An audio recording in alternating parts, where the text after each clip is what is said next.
بسم اللہ الرحمن الرحیم۔ شروع کرتی ہوں اللہ کے نام سے جو بڑا مہربان اور نہایت رحم کرنے والا ہے۔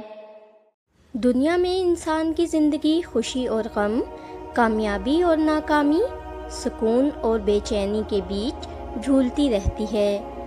ایک طرف ایسے لوگ ہیں جنہیں ہم نیک بخت کہتے ہیں، جن کی زندگی سکون، خوشی اور کامیابیوں سے بھری ہوئی دکھائی دیتی ہے۔ دوسری طرف کچھ ایسے بھی ہیں جنہیں کم بخت کہا جاتا ہے، جو اپنی بدعمالیوں یا حالات کے سبب دکھ، ناکامی اور محرومی میں الجھے رہتے ہیں۔ دراصل نیک بختی اور کم بختی کا تعلق محض قسمت یا نصیب سے نہیں، بلکہ انسان کے اعمال، نیتوں اور رویوں سے بھی جڑا ہوا ہے۔ نیک بختی کا مفہوم۔ نیک بختی دراصل اللہ کی طرف سے ایک انعام ہے جو انسان کو اس کی نیک نیتی، محنت، ایمان اور اچھے اخلاق کے بدلے میں ملتا ہے۔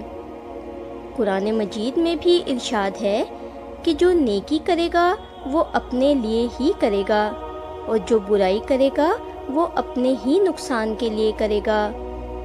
نیک بخت انسان وہ ہے جو دوسروں کے لیے آسانیاں پیدا کرے، خود محنت کرے، حلال رزق کمائے اور اللہ کی رضا کے مطابق زندگی گزارے۔ ایسے انسان کی زندگی میں سکون ہوتا ہے، لوگ اس سے محبت کرتے ہیں، اور دنیا سے جانے کے بعد بھی اس کا ذکر خیر باقی رہتا ہے۔ کم بختی کا مفہوم۔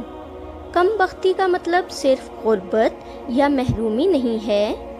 کئی بار انسان مال و دولت میں ڈوبا ہوتا ہے، لیکن دل کا سکون کھو بیٹھتا ہے۔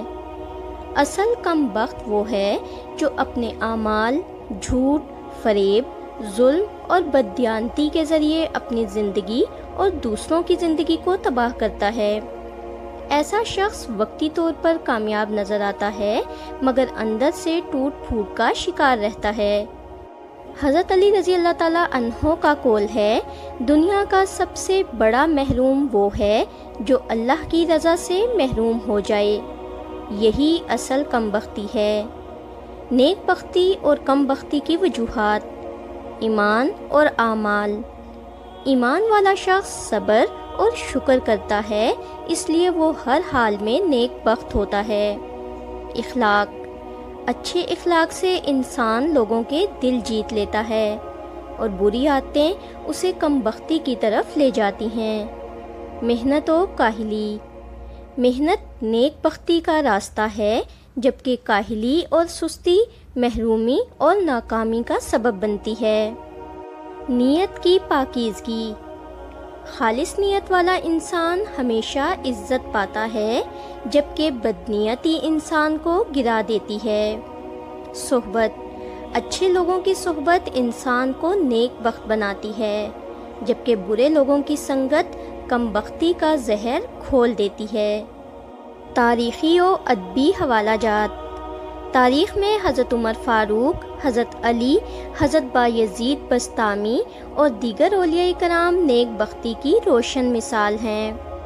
ان کی زندگیاں ایمان، عدل اور خدمت خلق سے مزین تھیں۔ ادب میں بھی نیک بخت اور کم بخت کے تضاد کو بارہا موضوع بنایا گیا ہے۔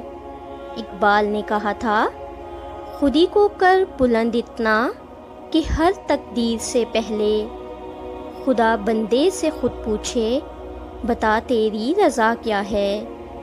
یہ اشعار واضح کرتے ہیں کہ اصل نیک بخت وہ ہے جو اپنی خودی کو پہچان لے اور اپنی تقدیر خود سنوارے۔ نفسیاتی اور سماجی پہلو۔ نیک بخت انسان مطمئن، پرسکون اور دوسروں کے لیے باعث راحت ہوتا ہے۔ کم بخت انسان ہمیشہ حسد، کینہ، لالچ اور خوف میں جیتا ہے۔ نیک بختی معاشرے کو امن دیتی ہے، جبکہ کم بختی معاشرے کو بگاڑ دیتی ہے۔ آج کے دور میں نیک بختی و کم بختی۔ آج کے جدید معاشرے میں نیک بخت وہ ہے جو دیانتداری سے کمائے، دوسروں کا حق نہ مارے، اپنی زندگی کو مقصد کے تحت گزارے اور مثبت کردار ادا کرے۔ کم بخت وہ ہے جو ناجائز ذرائع سے دولت کمائے، دوسروں کو دھوکہ دے اور معاشرے کو نقصان پہنچائے۔ حل اور رہنمائی: اللہ پر بھروسہ اور صبر، محنت، دیانت اور حلال کمائی، دوسروں کے ساتھ حسن سلوک، علم و تعلیم حاصل کرنا، بری صحبت اور برے اعمال سے بچنا۔ نیک بختی اور کم بختی کا فیصلہ نصیب پر چھوڑ دینا درست نہیں، بلکہ یہ ہمارے اعمال، رویوں اور نیتوں سے جڑا ہے۔ نیک بخت وہ ہے جو دوسروں کے لیے آسانیاں پیدا کرے، اللہ کی رضا حاصل کرے اور حلال اور نیک راستہ اپنائے۔ کم بخت وہ ہے جو دنیا کی وقتی لذتوں کے پیچھے اپنی آخرت اور سکون برباد کر دے۔ لہٰذا ہر انسان کو چاہیے کہ وہ اپنی زندگی کو نیک بختی کی راہ پر ڈالے، کیونکہ یہی دین و آخرت کی اصل کامیابی ہے۔ اگر آپ کو ہماری ویڈیوز اچھی لگتی ہیں اور آپ نے ابھی تک ہمارا چینل سبسکرائب نہیں کیا تو برائے مہربانی چینل کو سبسکرائب کر دیں اور ویڈیو کو لائک کر دیں۔ شکریہ۔